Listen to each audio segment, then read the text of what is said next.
Hello, मैं doctor R S Rathore आपसे फिर मुखातिब हूँ कुछ प्रतियोगी परीक्षाओं के बारे में एक सामान्य सी चर्चा करके।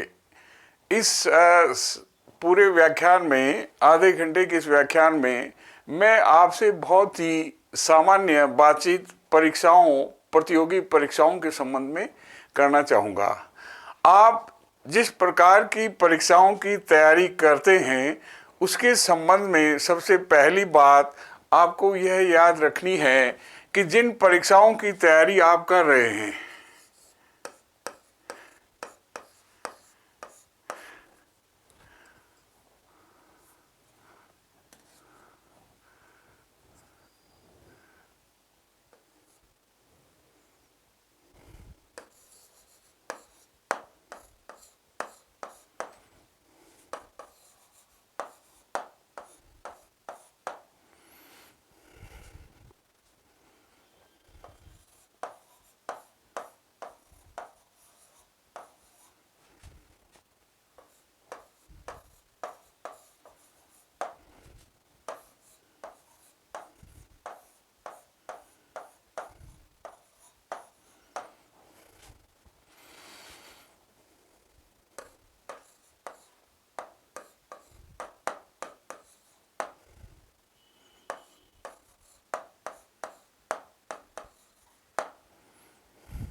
जैसा मैं एक सामान्य सी बातचीत आपसे करना चाहूँगा कि यदि आप प्रतियोगी परीक्षाओं के अंतर्गत REET, grade second teacher, grade first teacher, college education lecturer जिसे आप असिस्टेंट प्रोफेसर कहेंगे, इसी के साथ आप एलडीसी, यूडीसी, जिनके नाम सरकार ने अब बदलकर junior assistant, LDC lower division clerk, junior assistant, और आप ये कहें यूडीसी अपर डिवीजन क्लर्क, जिसे हिंदी में वरिष्ठ लिपिक और कनिष्ठ लिपिक पहले कहा जाता था, किंतु हम अब देखें इनका नाम सरकार ने इन पदनाम को बदलकर जूनियर असिस्टेंट, कनिष्ठ सहायक और सीनियर असिस्टेंट, वरिष्ठ सहायक, इन पदनाम से अभी हित किया है। तो मैं आपसे ये कहना चाहूँगा, ये जितने प्रकार की परीक्षाएं हैं, जैसे आप RAS, RTS, SI, police, engineer, RSEB, PWD, CPWD और यूपीएससी की civil services, UPSC civil services और उससे जुड़े और भी कई परीक्षाएं जो सामान्यतया साक्षात्कार से आप ये कहें इंटरव्यू के द्वारा वह सेलेक्ट की जाती हैं, लेकिन यूपीएससी और सिविल सर्विसेज तो आप प्री दें पहले और फिर मेंस दें। इस प्रकार से ये परीक्षाओं का आयोजन किया जाता है। पहले आप ये तय करें अपनी योग्यता के अनुसार कि आप किस परीक्षा में शामिल होना चाहते हैं। मान लीजिए आप रीट यानी third grade teacher, grade second teacher, grade first, इन परीक्षाओं से संबंधित सबसे पहला कार्य आपको यह करना है कि आप इन परीक्षाओं का जिसमें आप शामिल होने जा रहे हैं उनका सिलेबस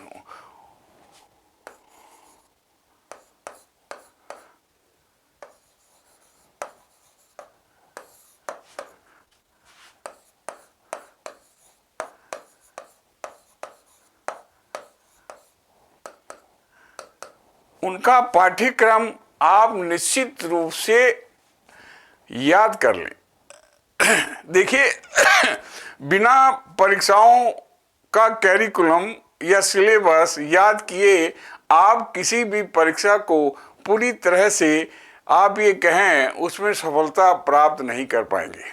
बहुत सीधी सी बात है, मान लीजिए उसमें 23 चैप्टर हैं, मान लीजिए उस सिलेबस में 23 लेसन हैं, तो पहले से लेकर आखिर तक का 23वां चैप्टर क्या है, 23वां लेसन क्या है, वह आपकी जानकारी में, आपकी सिलेबस को आपके माइंड में सेट कर लीजिए। और ये पहला कार्य है कि आप सिलेबस को याद कर लेते हैं। अगर यदि आप सिलेबस को याद करते हैं तो ये आपका बेस है उस परीक्षा के लिए, ये धरातल है कि उस परीक्षा में आप मजबूती से आगे बढ़ेंगे। बहुत सीधी सी बात है। बिना सिलेबस के कभी कभी आप ये भी देखते हैं कि कुछ आपस में परीक्षा पेपर होने के बाद में बातचीत होती है कि ये सिलेबस से बाहर आया है सवाल। मानकर चलिए 1-2 सवाल ऐसे होंगे जो टॉप मेरिट दिलाने वाले प्रश्न होंगे, क्वेश्चन होंगे, और वे हमेशा सिलेबस या उस पाठ्यक्रम से अलग हटकर पूछे जाते हैं। तो मानकर चलिए कि यदि आपको पूरे 23 चैप्टर याद हैं तो तुरंत आपके दिमाग में उन 23 चैप्टर्स के नाम आपकी जुबान पर होंगे और उनसे जुड़े सवाल आपके दिमाग में हमेशा संबंधित रहेंगे, आपके दिमाग में आते जाते रहेंगे। तो किसी भी परीक्षा को अगर यदि आप क्रैक करना चाहते हैं, एक बहुत अंग्रेजी शब्द बार बार आता है कि I crack the civil services, I crack the RPSC, I crack the SI police, I crack the RS, नहीं, आप उसमें बड़ी मजबूती से सफल होने के लिए पहला काम उस परीक्षा के सिलेबस को याद कर लीजिए और उसके बाद उस धरातल पर खड़े होकर आप अपनी तैयारी कीजिए। अब उससे संबंधित पहला काम आपको यह करना है कि ये सभी परीक्षाएं जो आप देना चाहते हैं, जैसे मान लीजिए REET, grade 2 teacher, grade 1 teacher, college education lecturer, ये सभी परीक्षाएं जो हैं इनमें जीके का जो पेपर होगा वह कुछ चैप्टर्स को इधर उधर कर वो सिलेबस में सेट किया जाता है। तो हम ये मानकर चलें कि आपके दिमाग में ये बिल्कुल क्लियर होना चाहिए कि ये चैप्टर रीट में नहीं है, ये चैप्टर 2nd ग्रेड में ही है, ये चैप्टर केवल 1st ग्रेड के लिए ही है और ये चैप्टर असिस्टेंट प्रोफेसर के लिए है। तो निश्चित रूप से syllabus is very important for learn to you कि याद आप ये रखेंगे और उसी में से सवाल जब आपके सामने उनकी तैयारी करें तो एक काम आपको यह और करना है कि उस परीक्षा जिसकी आप तैयारी कर रहे हैं उससे जुड़े सवालों का पैटर्न क्या है, ये मानकर आप अपनी तैयारी शुरू कर दीजिए। इसी के साथ एक बहुत ही महत्वपूर्ण बात यह भी आती है कि मान लीजिए कुछ स्टूडेंट्स, कुछ विद्यार्थी जो हैं कॉमर्स से आते हैं, कुछ स्टूडेंट्स साइंस से आते हैं, कुछ स्टूडेंट्स इंजीनियरिंग से आते हैं, कुछ जो विद्यार्थी हैं वो कंप्यूटर्स या उस फील्ड से आते हैं। उनके लिए जीके के कुछ पोर्शंस ऐसे होते हैं जो उन्होंने कभी नहीं पढ़े। तो निश्चित रूप से ऐसे विद्यार्थियों को वे चैप्टर सबसे पहले पढ़ने होंगे जो उन्होंने 10th में एसएसटी में कभी पढ़े हैं लेकिन वो इतने याद नहीं हैं। तो वो चैप्टर आप पहले पढ़िए जो आपने कम पढ़े हैं या जिनके बारे में आपकी जानकारी बहुत कम है। तो निश्चित रूप से उन चैप्टर को पढ़कर आप जब वापस परीक्षा के अंतिम दौर में होंगे, परीक्षा के उस दौर में जब परीक्षा देने जाएंगे तो आपका रिवीजन उन चैप्टर्स का 2-3 बार हो जाएगा। तो वो आपको उस कट ऑफ में ले जाने के लिए एक बेहतर पायदान साबित होगा और बड़े आराम से आप उस परीक्षा को निश्चित रूप से सफलतापूर्वक उसको प्राप्त कर सकेंगे और जो कट ऑफ है उसमें आ सकेंगे। तो निश्चित रूप से जैसा मैंने आपको कहा कि आप कॉमर्स के हैं, साइंस के हैं, तो आर्ट एंड कल्चर, इतिहास, वे बहुत सारी नदियां, वे बहुत सारी चीजें, और विशेष रूप से जब आप परीक्षाओं की तैयारी एक क्षेत्र विशेष से, मान लीजिए राजस्थान के लिए कर रहे हैं, तो वे सारी चीजों पर फोकस कीजिए जो राजस्थान से जुड़ी हुई है। तो ये बहुत जरूरी है कि आप इन परीक्षाओं को तभी सफल होकर प्राप्त कर सकेंगे या उसके कट ऑफ में जा सकेंगे कि वह उस क्षेत्र से जुड़ी है और आपने उसके बारे में कम पढ़ा है। और उन चीज़ों को पहले पढ़िए जिसको बहुत ही कम आपने पढ़ा है, सुना है, या उसके कंसेप्ट्स को अच्छी तरह समझने में आपको मदद मिलेगी। मैंने आपसे कहा जैसे LDC या UDC, जूनियर असिस्टेंट या सीनियर असिस्टेंट, कनिष्ठ सहायक, या आप ये कहें वरिष्ठ सहायक, इन परीक्षाओं के लिए कई तरह के सवाल होते हैं जो उस लेवल से होते हैं जहां हम सीधे सीधे कह सकते हैं। मान लीजिए नदी का एक सवाल पूछें कि आपको ये पूछा जाए कि गंगा नदी कहां से निकलती है। यह जो आप ये कहें छोटी परीक्षाओं का सवाल है, LDC, UDC, कांस्टेबल,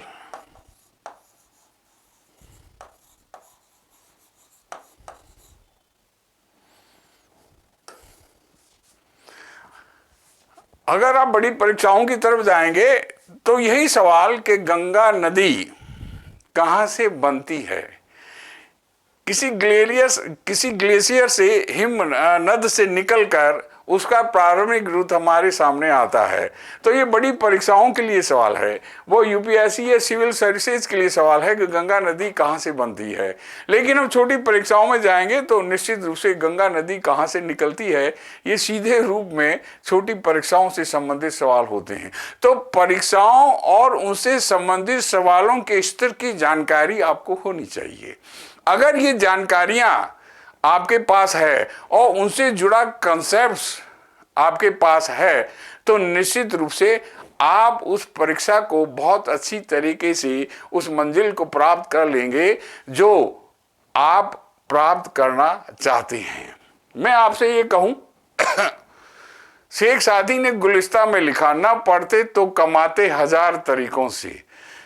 तो आपने जो भी शैक्षणिक योग्यताएं प्राप्त की हैं उनके लिए बहुत ही महत्वपूर्ण यह हो जाता है कि उन परीक्षाओं या उन व्यावसायिक डिग्रियों से संबंधित जो जानकारियां आपके पास होनी चाहिए वो पुख्ता होनी चाहिए और उनको आप बहुत अच्छे तरीके से लर्न करें।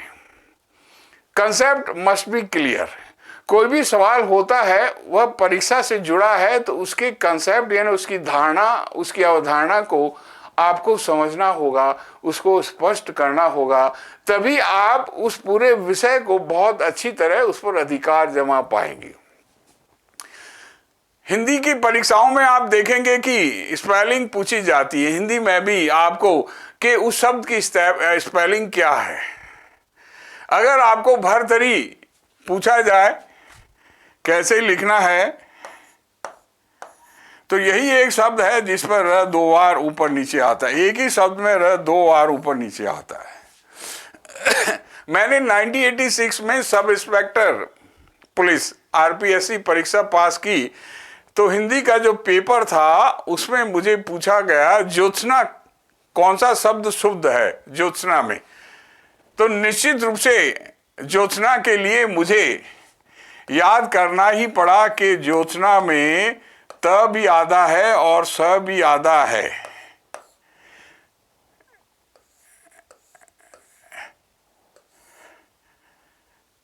तो ज्योत्सना ज आधा, यो आधा, त आधा, ज आधा, यो आधा, त आधा, स आधा और ना, ज्योत्सना। अंग्रेजी में जिसे आप मूनलाइट कहेंगे, अंग्रेजी में मूनलाइट चांदनी, चंद्रमा का प्रकाश, चांदनी। तो निश्चित रूप से ये शब्द हिंदी में जो हैं इन पर आप पहले से ही गौर कर लीजिए। निश्चित रूप से हम देखते हैं कि परीक्षाओं में बहुत सारी चीजों में ज आधा कहाँ आता है दो बार। आप कह देते हैं आपका भविष्य उज्जवल है, लेकिन उज्जवल राइट कौन सा है जिसमें दोनों ज आधे होंगे तभी भविष्य उज्जवल होगा। तो जिस विषय की परीक्षा से संबंधित जो प्रश्न जो परीक्षाओं में पूछे जाते हैं वे आपके लिए बहुत मायने रखते हैं और वही आपको कट ऑफ में ले जाते हैं। मैंने जब एसआई पुलिस 1986 में राजस्थान लोक सेवा आयोग द्वारा ये रिटर्न परीक्षा पास की थी, तो मानकर चलिए मैंने आधे घंटे में अपने हिंदी का पेपर तैयार किया था और मैं ये सोचकर परीक्षा कक्ष में पहुंचा कि मैं हिंदी में निश्चित रूप से एक अच्छे अंक लेकर इस पेपर को क्लियर करूंगा। मैंने प्रारंभ में ही देखा कि निबंध जो मैंने तैयार किया था, मान लीजिए निबंध होते हैं समस्याओं से संबंधित निबंध, विज्ञान से संबंधित निबंध, कृषि से संबंधित निबंध, बेरोजगारी से संबंधित निबंध हुआ, जैसे समस्या भारत में बेरोजगारी की समस्या, भारत में दहेज की समस्या, भारत में वैवाहिक संबंधों की समस्या। तो मैंने आधे घंटे में यही तैयार किया था, भारत में बेरोजगारी की समस्या। मैंने उसके लिए 4 पंक्तियां निश्चित रूप से तैयार कर ली थी कि ये परीक्षा में मुझे लिखनी है। वे 4 पंक्तियां मैं आपको सुनाऊं तो आप ये जानकर हर्षित होंगे, खुशी होंगे, प्रसन्न होंगे कि ये पंक्तियां आपको कट ऑफ में ले गई सर। कि बेरोजगारी की मैं आपको 4 पंक्तियां सुनाता हूं। बेरोजगारी की समस्या से संबंधित 4 पंक्तियां जो निबंध में ऐसे में मैंने शुरू में लिखी, उसकी भूमिका में लिखी, उसकी प्रस्तावना में लिखी। देखिए ऐसे ही नहीं लिखा जाता है। एक योजनाबद्ध तरीके से आप सारी चीजों को खुद तैयार करें और अपने माइंड में सेट करें और फिर उसको शुरू करें। जैसे भारत में बेरोजगारी की समस्या, मैंने 4 पंक्तियां लिखी। कश्मीर से कन्याकुमारी तक और कच्छ की खाड़ी से बंगाल की खाड़ी तक भारत में बेरोजगारी की समस्या व्याप्त है और वर्तमान में बेरोजगारी की समस्या सुरसा के मुंह की तरह विकराल रूप धारण करती जा रही है। तो निश्चित रूप से आपने जो पंक्तियां लिखी उसमें आपने मुहावरे और कहावत का उपयोग भी किया। तो निश्चित रूप से आप उस कट ऑफ में जाने के लिए बिल्कुल प्रतिबद्ध हो गए कि आपने अपनी भूमिका को इतना महत्वपूर्ण बना दिया कि परीक्षक ने उसको पढ़कर ये तय कर लिया कि मैं इस स्टूडेंट को, इस विद्यार्थी को फर्स्ट डिवीजन या उससे ऊपर वाले ग्रेड में डाल रहा हूं। तो निश्चित रूप से आपको ऐसे परीक्षाओं की तैयारी करनी है। तो ये बहुत जरूरी होता है कि आपको सिलेबस याद हो। जैसे मैंने आपको कहा, निबंध के संबंध में समस्या से संबंधित निबंध, आतंकवाद की समस्या, दहेज की समस्या, बेरोजगारी की समस्या, विद्यार्थियों में अनुशासन की समस्या, ऐसी बहुत से जो रात दिन आप देखते हैं। देखिए जीके का ये सारा पेपर जो छोटी परीक्षाओं में जनरल नॉलेज होता है और यूपीएससी सिविल सर्विसेज में यही पेपर जनरल स्टडी हो जाता है। एक व्यक्ति, एक इंडिविजुअल हमेशा बाहर निकलते समय अपनी ओपन आईज, अपनी खुली आंखों से जो देखता है वो जनरल स्टडी होती है। आप सड़क पर आ गए, आप ट्रैफिक गेट से निकले, आप स्कूल में पहुंचे, आप बरामदे में आए, आप कॉलेज में पहुंचे, आप लाइब्रेरी में पहुंचे, आप बरामदे से गुजरे, आप बगीचे से गुजरे, आप किसी नाले के पास से गुजरे, आप किसी पुल के पास से गुजरे। आपका ऑब्जर्वेशन पावर, आपका जनरल नॉलेज है, आपका विजन, आपका दृष्टिकोण। देखिए दृष्टि सबके पास होती है, आंखें सबके पास होती हैं, लेकिन दृष्टिकोण बहुत कम लोगों में होता है। और जो जिन लोगों में जितना अच्छा होता है वही दृष्टिकोण उन्हें अपनी मंजिल तक तुरंत पहुंचाता है। तो निश्चित रूप से ये सभी परीक्षाओं के लिए मैंने पहली बात आपसे ये कही कि इनका सिलेबस आपके माइंड में सेट कर लीजिए। 23 चैप्टर हैं, 25 लेसन हैं। जिन चैप्टर्स में फिर पिछले साल का पेपर देखिए, उसमें पैटर्न में सवाल कैसे पूछे गए। देखिए सीधे सीधे सवाल 2 होंगे, फिर उससे थोड़े स्तर से अलग होंगे, फिर कुछ नेगेटिव सवाल होंगे। अब आपको ऐसे भी याद करना है कि निम्न में से कौन सी नदी है जो राजस्थान में नहीं बहती है।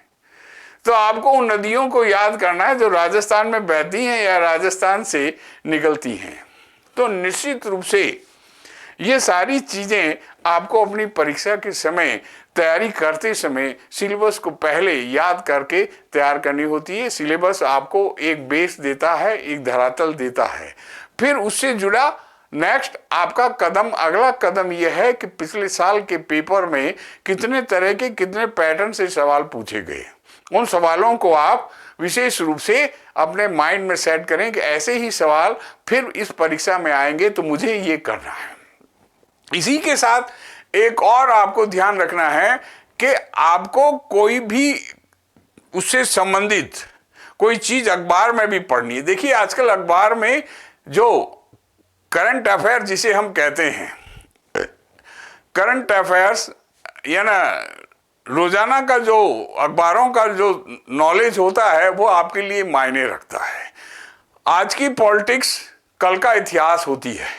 आज जो राजनीति में घटित हो रहा है वही कल का इतिहास हो जाएगा। मान लीजिए ये दिसंबर महीना जा रहा है, आप ये कहेंगे कि जब यह विधानसभा राजस्थान में चुनाव हुआ तो कौन सी विधानसभा थी? 16वीं विधानसभा। 16वीं विधानसभा के चुनाव संपन्न हुए और उसके आप ये कहें उनका रिजल्ट जब सुनाया गया तो भारतीय जनता पार्टी को 115 सीटें मिली। तो ये आपका राजनीति का सवाल है, लेकिन ये करंट अफेयर से जुड़ा भी है और उसके साथ साथ ये कुछ दिनों बाद अगले साल ये इतिहास का सवाल हो जाएगा कि 2023 के अंदर ये चीजें, ये घटनाएं घटित हुई थी। तो निश्चित रूप से मानकर चलिए, आप अखबार पढ़ेंगे तो अखबार को पढ़ने का तरीका मैं आपको बताता हूँ। अखबार में 16 पेज होते हैं, वे आपको एक बेस देंगे। जो चीजें आप पढ़ते हैं उनसे जुड़ी हमेशा चीजें आपको अखबार में मिलेगी। विशेष रूप से राजनीति विज्ञान, लोकसभा में क्या हो रहा है, लोकसभा के अध्यक्ष ओम बिरला किस प्रकार से सुरक्षा से संबंधी कोई जानकारी के बारे में अपनी बात कर रहे हैं, या निश्चित रूप से राजस्थान विधानसभा जो 16वीं अभी सारे सदस्य आप ये कहें 199 सदस्य निर्वाचित हुए थे और एक सीट जो खाली रह गई थी क्योंकि वहाँ राष्ट्रीय पार्टी के एक अभ्यर्थी की मृत्यु होने से उसका चुनाव जनवरी को 2024 को होगा। तो निश्चित रूप से आप ये कहें कि वे सारी चीजें आप अंडरलाइन कर लीजिए, ये भी आपके सवाल हैं और उनको अंडरलाइन करके आप अपने या तो दिमाग में रखिए या अलग से उसका एक नोट्स बना लीजिए। ये बहुत जरूरी है। अखबार में 16 पेज होते हैं लगभग। आजकल कुछ विज्ञापनों के कारण पेजों की संख्या कम हो जाती है, वो एक अलग बात है, वो प्रिंट मीडिया की समस्या है, आप उस पर ध्यान न दें। आप अपने ध्यान दें कि जो न्यूज़पेपर का जो पहला पेज है वो अंतर्राष्ट्रीय और राष्ट्रीय समाचारों से जुड़ा है। उसमें क्या घटना घटित हुई ये आपके लिए जानना जरूरी है और उसको लिखना और अपने माइंड में सेट करना अति आवश्यक है कि यही आपका करंट अफेयर्स है, करंट जीके है, जो आपको परीक्षा में एक निश्चित रूप से अलग कट ऑफ में ले जाएगा। अगर एक अखबार में आप राजनीतिक समाचारों के साथ साथ कंपनी समाचार का भी अवलोकन जरूर करें।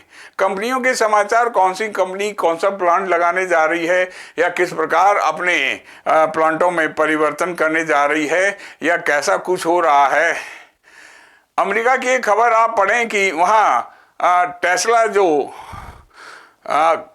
इलेक्ट्रिक कार कंपनी है उसमें रोबोट द्वारा कुछ चीजें की जाती हैं।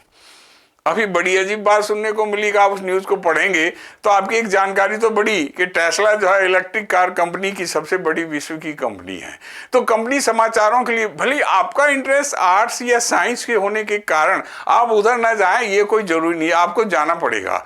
आपको ये पढ़ना है कि हुंडई कार कंपनी दक्षिणी कोरिया की, और हुंडई का अर्थ जो है हैप्पीनेस होता है कोरिया की भाषा में। तो निश्चित रूप से ये जानकारियां आपको एक पुख्ता स्टेटस देगी और आप अपने रिटन एग्जाम में बड़े कॉन्फिडेंस के साथ जा पाएंगे। तो मैंने आपसे यह रिक्वेस्ट की कि आप जो है जिस परीक्षा की तैयारी कर रहे हैं उसका सिलेबस पहले याद कर लीजिए कि 24 या 25 चैप्टर क्या हैं, उनके नाम क्या हैं, उनसे जुड़े सवाल पिछले साल कैसे पूछे गए और उसी पैटर्न को मुझे फॉलो करना है। फिर वह जो सिलेबस आपको एक बेस देगा, एक आधार देगा, और उस आधार पर खड़े होकर आप अपनी तैयारी शुरू कीजिए और फिर उससे संबंधित जितनी जानकारियां हैं, जितने भी उससे संबंधित प्रश्न हैं, वो आप तैयार करें। और जो चीज़ें, अगर आप साइंस के स्टूडेंट हैं तो आपने जीके में आर्ट्स, कल्चर और forts and religion and fairs ये कम पढ़े होंगे, तो पहले उनको पढ़िए, ताकि आप साइंस से जुड़े सवाल तो कर लेंगे क्योंकि आप साइंस से जुड़े हैं। आप कॉमर्स के विद्यार्थी हैं तो आप बहुत सारी चीज़ें जो कॉमर्स में थी वो तो आपने पढ़ ली, लेकिन मान लीजिए आप बैंकों से संबंधित सारी जानकारियां जानते हैं, लेकिन आर्ट्स, कला के क्षेत्र में वही आपकी स्थिति के धार्मिक विभिन्न प्रकार के मेले, विभिन्न प्रकार के स्थल, विभिन्न पर्यटन स्थल और विभिन्न प्रकार के फोर्ट और किले कहाँ कहाँ हैं और कैसे उनको बनाया गया, एक सामान्य सी जानकारियां जो आपने पहले नहीं पढ़ी हैं वो पहले पढ़िए, ताकि परीक्षा देते समय आपके सामने यह बात बार बार रिपीट होने से आप उस नॉलेज को अभ्यस्त कर पाएंगे और आपका रिवीजन अच्छा हो जाएगा। तो निश्चित रूप से जो विषय आपने नहीं पढ़ा है पहले उसको पढ़िए, और जिस विषय से आप डिग्री लेकर आते हैं उससे जुड़ी चीज़ें अपने दिमाग में रखिए और उनसे सेटराइट करके उस पर फोकस, क्योंकि उस चीज़ों को आप बहुत बार पढ़ चुके हैं। तो मैंने आपसे निवेदन किया कि टीचर से संबंधित परीक्षाएं और राजस्थान सिविल सर्विसेज और उसी के साथ यूपीएससी सिविल सर्विसेज, ये सारी सर्विसेज जो हैं इनके लिए आपको इस प्रकार काम करना है। इसके साथ ही आपको एक प्री एग्जाम देना होता है, उसके लिए आपको अच्छी तैयारी करनी है और अखबार से निश्चित रूप से जुड़ा रहना है। ये मैंने आपसे कहा, ये आपके कॉन्फिडेंस को पावरफुल बनाएगा।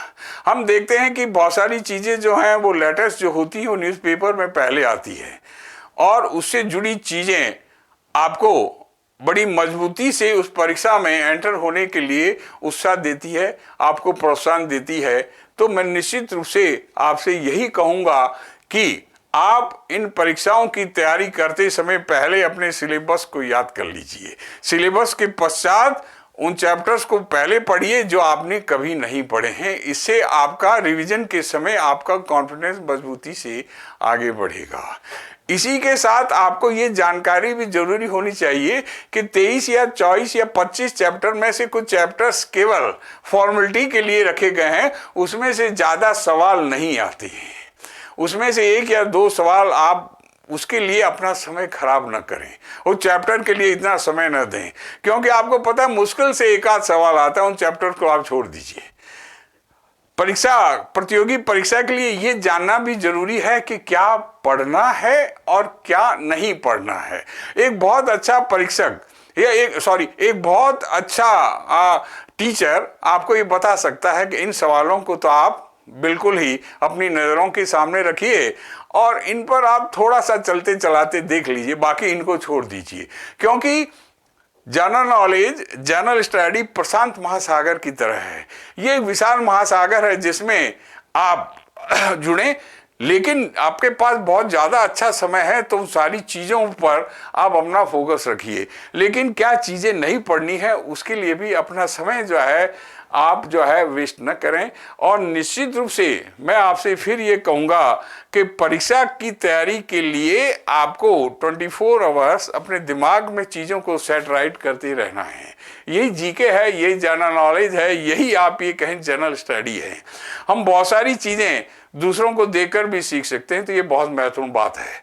तो निश्चित रूप से मैंने एक सामान्य सी जानकारी परीक्षाओं के संबंध में कही और अपनी बात को समाप्त करते हुए मैं निश्चित रूप से आपसे ये 2 पंक्तियां कहकर अपनी बात को समापन करना चाहूँगा कि जमीन पर बैठकर क्या आसमान को देखता है, जमीन पर बैठकर क्या आसमान को देखता है, परों को खोल जमाना उड़ान देखता है, शकील आदमी की प्रमुख शायर की पंक्तियां मुझे आपको भी प्रोत्साहित करती रहेगी कि अपने ज्ञान के पंखों को आप, परों को आप खोल लीजिए और एक ऊंची उड़ान की तरह योजनाबद्ध तरीके से आगे बढ़ें और अपनी मंजिल को आप प्राप्त करें। यही कहकर मैं अपने इस व्याख्यान की इतिश्री करना चाहूँगा। आप सभी का बहुत बहुत शुक्रिया, धन्यवाद।